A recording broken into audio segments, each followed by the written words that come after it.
The Rising Legend of the Mantis. A story by Andres B. Lowe. Chapter 1. My name is Andrew Lowe, and I want to tell you the story of how I found out who I truly am and what destiny had in store for me. This is not a tale for the faint-hearted. Let me tell you a bit about myself. I lived with my parents in our house in Potchefstroom, an average-sized city in South Africa. It was a 3-bedroom, and we lived in a really quiet neighborhood. I worked as a clerk at a wholesaler in the industrial part of town, and like most, I was overworked and underpaid. I felt there had to be more to life than the work I had been doing for 5 years. On August 2010, Friday the 13th, I was walking home from a friend's house. I loved walking at night. It gave me time to think about all the things I wanted in life and gave me time to reflect on all that happened during the day. It was a full moon, an ominous cloudy night, my favorite kind of night. I had to walk about 20 minutes from my friend Peter's house to mine. Peter is a real joker and loves playing jokes on you and scaring you. After about 10 minutes, I sat down on the curb under a tree. I felt something against my leg and turned and saw a newspaper fluttering in the wind against my leg. Looking at the date on the page, I could see it was the previous day's newspaper. I still cannot believe that people would pollute the earth like that. I picked it up and something caught my eye. The headline, "Man Mauled by Wild Animal," looked interesting. A wild animal in town. We do not have any wild animals in town. The article said that a man's mutilated remains were found by a teenage couple at the Promosa Dam. Forensic investigators believe it to be the work of a wild animal, a wolf to be precise. The body was found far away, so I did not really worry about it. I stretched and stood up to walk the rest of the way home. I heard the howling of a wolf. It must just be a dog howling. I began to get an eerie feeling. I could feel the eyes of something looking at me. The hairs on the back of my neck rose, and I looked around into the bushes, trying to see if someone was hiding there. It must have been the article in the newspaper, I said to myself. My mind is playing tricks on me again. I always did have a colorful imagination. I walked home, but I could still feel something looking at me. I must be imagining things. It must be the movies we were watching earlier that night, so it must have been the after effects of the movies. One of the movies were about a killer stalking young girls and killing them. I was just a few meters away from my house when I heard the bone-chilling howl of a wolf. What the hell? It was nothing like the earlier howl I heard. This was a real wolf howling and very close to me. But a wolf in Potchefstroom must be a Siberian wolf, the only type of wolf in town, but it was not considered to be a wild animal, I thought. The street had a lot of houses. In front of every house grew only 1 or 2 trees. If there were wolves nearby, there would be no way I could hide from them. I walked faster, heard something scurrying in the bushes, and turned around. "Who are you? What do you want from me?" A dark figure came from behind the bush next to one of the trees. "Peter, is that you? Stop playing games, man. I'm tired." "I am not Peter!" I was just about 10 meters from my house. I turned around and ran. I did not make 5 meters when it grabbed my arms from behind. It had a strong grip on my arm and hurt me a lot. It lifted me up in the air and turned me around. I struggled to catch my breath with its sulfuric breath on my face and its foul stench in my nostrils. I could not really keep my eyes open as the stench burned my eyes. I was shivering in fear as I asked the creature what it wanted from me. I had never been as scared in my life as I was at that moment. I could only open my eyes for a few seconds, and the creature's face twisted and snarled as it said, "I want your soul!" "Why?" I asked. It started to lick my neck with its hard, sharp, sticky tongue. It was so disgusting and had small spikes on. It hurt as it licked me. I could feel blood dripping from my neck after it licked me. You taste delicious. I will enjoy devouring you." I summoned all my bravado and hit it in the face with my loose arm. I was able to break free after the punch and fell to the ground. "Oh my God, what the hell are you?" I shouted as I saw the thing standing in front of me. The half-man, half-wolf creature, dark fur covered its muscular body. Long, sharp fangs came out of its long black face, a true wolf with great big sharp claws for hands. It was a big brown werewolf. It bent down and with its sulfuric breath in my face said, "I am the wolf that will tear you apart limb from limb, human. I will feast on you while you are still alive." I was shivering in fear. I could not move. I even wet myself out of uncontrollable fear. The creature then, for no reason, let go of me, and I stepped back and fell down. I tripped over the curb, and I was still shivering in fear as I fell down. The creature started laughing with a demonic laugh that pierced your very soul. Picking up a thick tree branch, I gave the creature my best hit in the face. The branch broke, splinters flying everywhere. but it did not ever faze the creature as it kept walking towards me with mucus dripping from its long, sharp, dagger-like fangs. "Die, you piece of crap!" I shouted in anger while hitting the creature with my fists in its face. I was able to pick up another branch and hit the creature again, but then the werewolf grabbed the branch and broke it in two. "You will pay for that!" The wolf shouted as he forcefully grabbed me by the neck.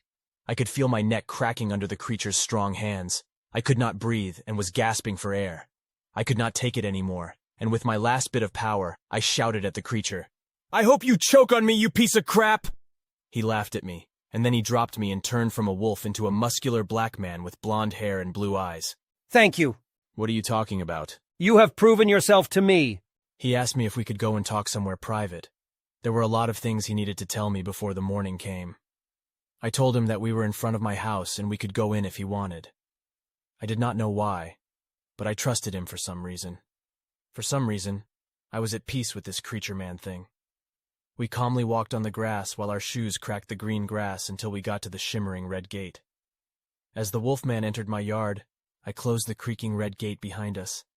The grass cracked as we walked up to the shining glass door with the old rusty steel safety door in front of it. An eerie feeling crept into my soul as I began to feel a strange remembrance of this wolfman. I knew him somehow, but was still uncertain. I just knew that I could trust him, and that he would not harm me. It felt like an animalistic instinct that I had. As we came into the living room, I invited this muscular wolfman to sit down on our old pinkish sofa. "Please sit down. What is your name?" "Jason, my name is Jason Long, my lord." "I am not your lord." "You don't understand now, but after I explain to you, you will." I could see a large scar on Jason's right arm, and could see he had been in a lot of battles. He looked tired like someone on the run for days. I offered him some water to drink. In a grateful voice, Jason thanked me as I gave him the glass of ice-cold water, in the hopes that it would make him feel better. I had such a protective feeling about him, and could sense he was hurt, even before I saw the blood stain on his dirty white shirt. "Jason, what happened to you?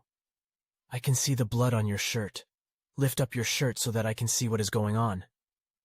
As he lifted up his shirt, he gave a silent groan in pain, and I could see a large gash in his side, a fresh wound with blood still dripping out of it. "Please, my lord, do not be angry with me. I did something terrible." "What happened, Jason?" "I was in a fight with another werewolf. He came to kill you. I had to do something to protect you. I did not want to, but I had to kill him." I told him to take his shirt off so I could see how deep the wound really was. It was a really deep wound, and I had to clean it before we could fix it.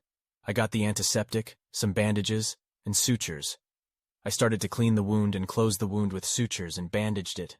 The grateful look in his eyes were like those of a puppy dog, but yet he looked confused. "What is wrong?" I asked him. He looked at me and said that where he came from no one would have helped him. He was a werewolf, and they had to look after themselves. His commander would kill him if it was in battle because he was of no use anymore. I did not want to believe that his kind would be so cruel. But then again, what do I know of werewolves? I looked at him and said, "You are in my home now, and I will treat you with respect. Remember, in my world we help the wounded and the sick. We do not kill them." His face lit up with a big smile as he looked at me. I could see he wanted to talk to me about something. I knew that he needed rest to help his wounds heal, but he insisted that he had to tell me about my heritage. Reluctantly, I agreed to hear his story. "My lord, the tale I have to tell you about who you really are might sound like a fairy tale, but it is all true. You are more than 500 years old, my lord. You are the crown prince of the werewolves, and have been lost to us for over 200 years. He proceeded to tell me that an old man killed me and trapped my soul in a jar, and the old man then escaped through a porthole to another dimension. They searched for me for years and could not find me. But then, after a few decades, they found out that the old man was a wizard, a man of magic. The old man's actions spurred a bloody war between the werewolves and the wizards. They also found out that the old man put my soul, or at least the soul of the prince, into the body of a newborn human baby. Because the body already had a soul in it, my soul merged with it, and the kindness of the human soul took away the werewolf bloodlust and the inhuman cruelty I had in me. The only thing they could find with my body, the prince's body, was a prophecy that I would come back, stronger than ever before. According to the prophecy, the returned prince would kill the king and take over his kingdom, and that was the reason why the other wolves were hunting me and why they wanted to kill me. To say I was shocked was an understatement. How could this be? I would never kill anyone, maybe in self-defense, but I would not intentionally hurt anyone. But then again, I could feel a burning anger deep inside of me that I have always suppressed and would never want to let out. According to Jason, after my death, the king was overcome by an uncontrollable animal rage. He began to hunt and kill for fun, and with a ferocity not seen by the werewolves, he even began to kill his own kind. How could it happen? Because a wizard killed you. The king was so filled with anger that he could not control himself. He tried to kill a wizard in the forest, but the group with the young wizard cast a spell over him that made him a savage beast that could not think straight. I could see that Jason was in pain. He did not say anything, but I could see in his eyes he was in pain. I gave him some pain medication and I accompanied him to the spare room and told him to get some sleep. My lord, I will tell you more tomorrow morning. Thank you for your kindness, my prince. My prince, you have truly changed so much since your death. I smiled as I switched off the light and closed the door as I left the room so he would not be disturbed. I could feel that I was really tired after the day's excitement and anxiety. I just wanted to go to bed and have a good night's sleep. I just fell down on my bed and was fast asleep before I knew it. The whole ordeal really took it out of me. First, I was almost eaten up by a werewolf. Then I found out that he is my protector. And now I learned there are other wolves trying to kill me, and that I was supposed to kill the Werewolf King. My aching head. This was too much information and too fast. It was just too much for my human brain to handle. I was just hoping that when I woke up that Jason could tell me the rest, and maybe it would all have been a really bad nightmare. I began to have the most terrifying nightmare. It was as if I was reliving what Jason told me. I was a man, not as I am now, with a rage in me I could not control. I was tall and muscular, long black hair and brown eyes. I was powerful, but in me something was wrong. I wanted the blood of another. I tasted it, and I smelled it. The bloodlust was taking over, and I had no way of controlling it. I was tracking someone. I had his scent, and I wanted him so badly. I could feel my body changing, my muscles bulking up, my face changing. I then turned into a big black wolf.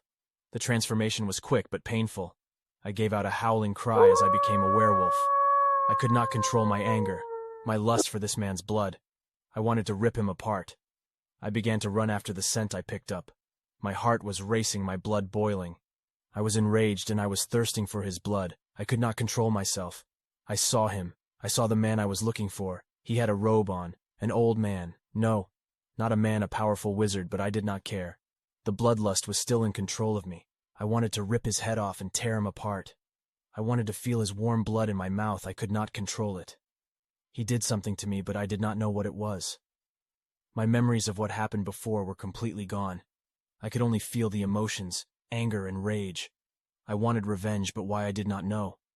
He turned around as I was approaching him. He just stood there with a sluggish grin on his face as to challenge me to come closer and closer. I was about 10 feet from him when he stood back and said some sort of magical incantation. I could not move. What the hell did you do to me, wizard? I demanded to know in the most demonic voice I have ever heard.